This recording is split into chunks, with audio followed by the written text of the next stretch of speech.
Today I just realized something and I hope it's gonna blow your mind as much as it blew mine. So check this out real quick. This is a song that came out just last week. You probably already heard it. I saw the fire in your eyes. Here's another song that came out in the past couple weeks. And here's one more. So as a music producer, I'm sitting here trying to figure out what is gonna be the next big sound like for the next few years, and I am so lost.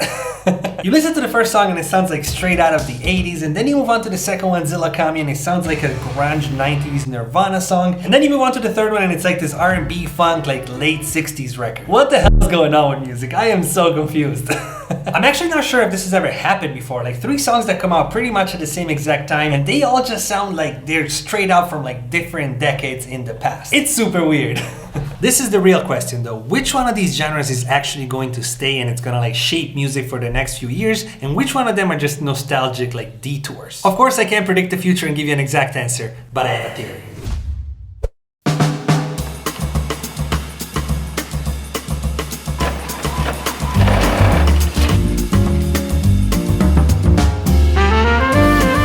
This is about to get really good. Are you ready for your mind to be blown?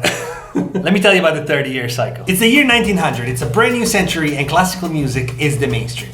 At least in the Western world. About 20 years go by and this brand new genre called jazz starts making its appearance. It's small, it's underground, and it's kind of a rebellion against the classical world that came before. But let's go forward in time a little bit. It's 1930, 30 years into the new century, and jazz starts growing. It grows, it grows, it grows some more, it's on the radio, it's in the clubs, it's everywhere. It's 1950, jazz is the mainstream, but a new genre is brewing in the underground.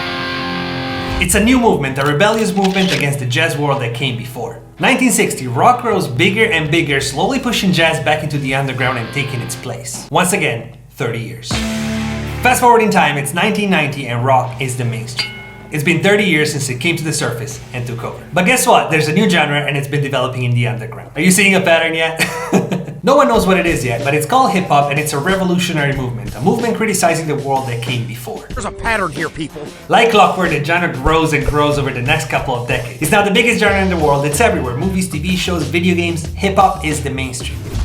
I don't know about you guys, but I see a pretty clear pattern. Music starts as underground, as a rebellion against whatever came before. It starts growing, a few of the songs pop off, the industry starts getting interested, aka they see dollar signs and they invest in it. Tons of new artists in that genre blow up, and even some of the older artists kind of embrace some aspect of the new music. Eventually the charts are dominated by that one genre, both artists and listeners start getting bored of it, and they dive back into the underground looking for the next big thing. The cycle repeats. Well, we're now at the beginning of the 2020s, and if we stick to the 30-year cycle we just talked about, a new cycle is about to begin. Well then, the next obvious question is, what is the next cycle? What is the genre that's gonna kind of take over the next 30 years of music? Well, if we think about it in this 30-year cycle system, then whatever music it is, it should be in the underground right now. It should be building, it should be brewing, and maybe that's the case, but I have a little bit of a different theory. This is the first time where music doesn't only play by the rules established by the music industry. They find the artist, they decide who to sign, they ultimately shape the sound of mainstream music. Right now, music has its own rules. I mean, we have TikTok now. And no, I'm not saying that as a joke. I mean, TikTok has proved time and time again that it's totally capable of overruling any sort of logical order or cycle in music. And for the most part, that's a great thing. I mean, just in the past year alone, TikTok has been able to resurrect a song that's over 40 years old. There you go again, you say. It also resurrected a 15-year-old song from a kid's TV show, pirate shanties, and just all kinds of strange random music. TikTok doesn't care about decades or genres or anything like that. It blends everything together, which is a great thing, and it creates tastes based on trends, which is, it's alright.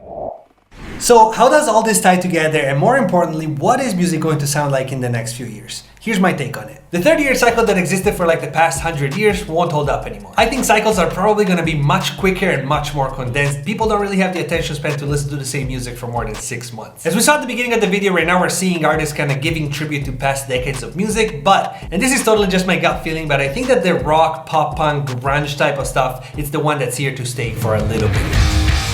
To me, that seems pretty logical. The pop punk influence has been brewing kind of even in the trap world with artists like Juice WRLD, Kid Laroi, X, just so many artists. I think that sound has the potential to become the next big thing, but with a very, very short lifespan. Eventually, one of these genres will turn into something new whenever an artist comes around, takes everything that came before and kind of reinvents it, making something different, and possibly laying the foundation for the next decade of music or so. In order to do that though, we need to study from the past and steal from it. That's why right now we're seeing all these artists exploring the 80s, the 90s, even the 60s. They're scouting the past to figure out the future. It makes me think of that quote, how is it? Good artists copy, great artists steal. And no, stealing in this case doesn't mean taking someone else's work and calling it yours. That's not it. What that means, at least to me, is that nothing is truly new. Everything that we call new is actually just a combination of everything that came before. Sort of like a melting pot of all our experiences, all our influences, just all that stuff. Everything is recycled and it's built upon what came before. And that's why music and art just keep evolving over time, and we'll keep doing that forever, because a person born in the 2020s has a completely different set of experiences and influences than a person born in the 60s or even in the 90s. Anyway, I find this all extremely fascinating, and if you made it this far in the video, hopefully you do too. I really want to know what's your take on this, and we'll be diving deep in the comments, getting into conversations, because this is just a topic that's super interesting to me. So let me know what you think in the comments. What is going to be the next big genre and why? Alright, if you guys enjoyed the video, please don't forget to subscribe button and notification bell. I'll see you guys in the next one, and as always, remember to be positive, and positive things will happen.